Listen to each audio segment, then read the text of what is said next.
You don't just walk into rooms. You prepare for everything that might go wrong inside them.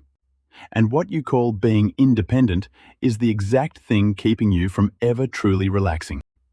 You step into a room and pause for half a second, not enough for anyone to notice, but enough for you to scan. Someone laughs too loudly. Someone else hasn't said a word. You adjust your tone before you even speak. You tell yourself you're just observant. But your body feels slightly tight, like you're already responsible for something. You don't want to feel that way, but you just don't know how to turn it off. This isn't about personality. It's about what your brain had to learn way too early. If this feels familiar, stay with me for a minute. Because what you're doing right now didn't start here. It started somewhere you didn't get to choose. You walk into a room and you don't relax. Your eyes move before your body does. You're not just entering, you're scanning. You notice who's quiet before anyone even speaks. You catch the shift in someone's tone before they even finish their sentence. And you adjust your posture, your voice, your energy without even thinking about it. You call this awareness. But this isn't a gift your brain chose freely. It's pattern recognition built under pressure. Growing up, reading the room wasn't optional.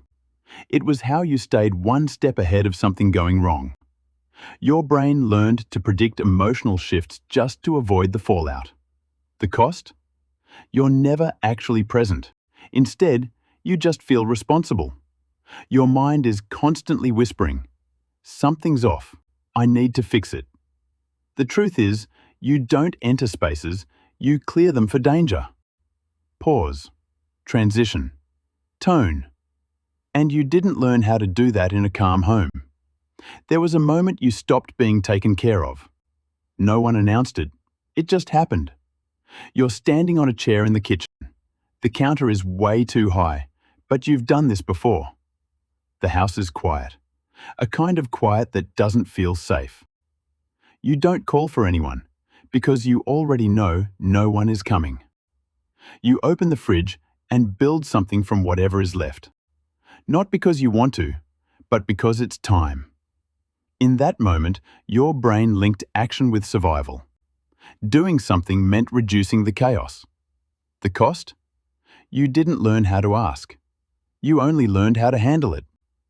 Your mind is constantly whispering, "If I don't do it, no one will." Pause. Emotional hit.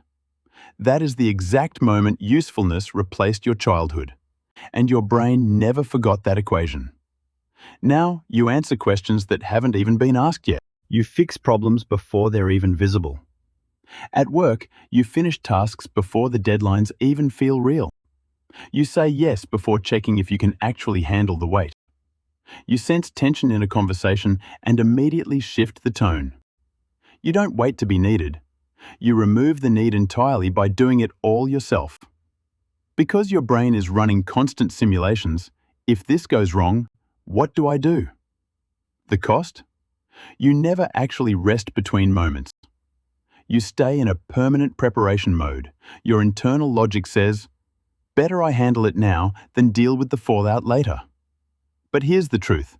You're not ahead of the curve. You're just bracing. And this is where it stops looking like strength. People call you self-sufficient. They say you rarely ever need anything. You solve things before asking for help.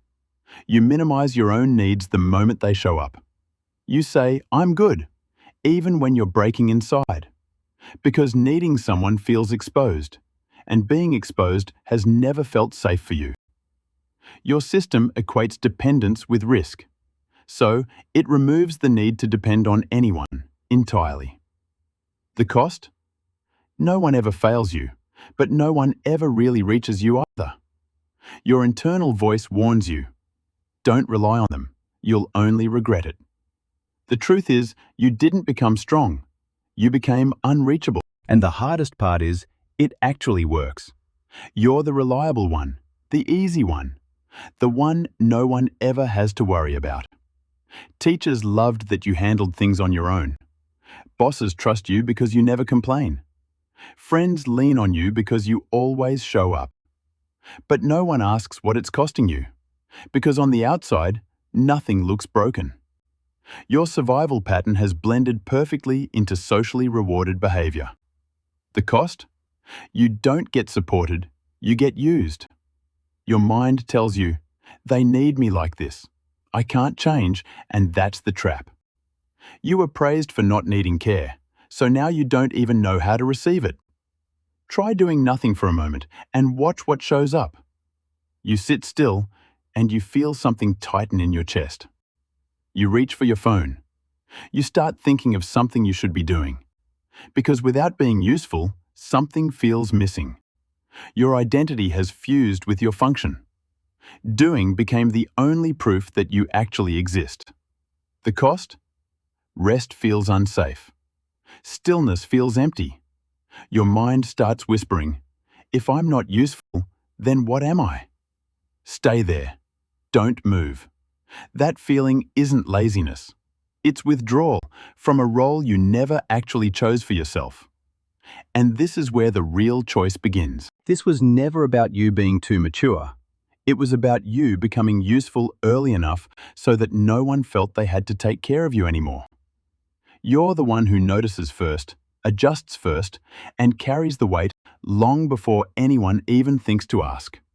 The truth is, you didn't become independent. You became someone no one felt the need to protect. If this is you, don't feel the need to explain. Just leave a comment about one moment you remember having to handle something way too early. And if you want to understand what else your silent patterns are doing, stay here. Next time you walk into a room, notice this.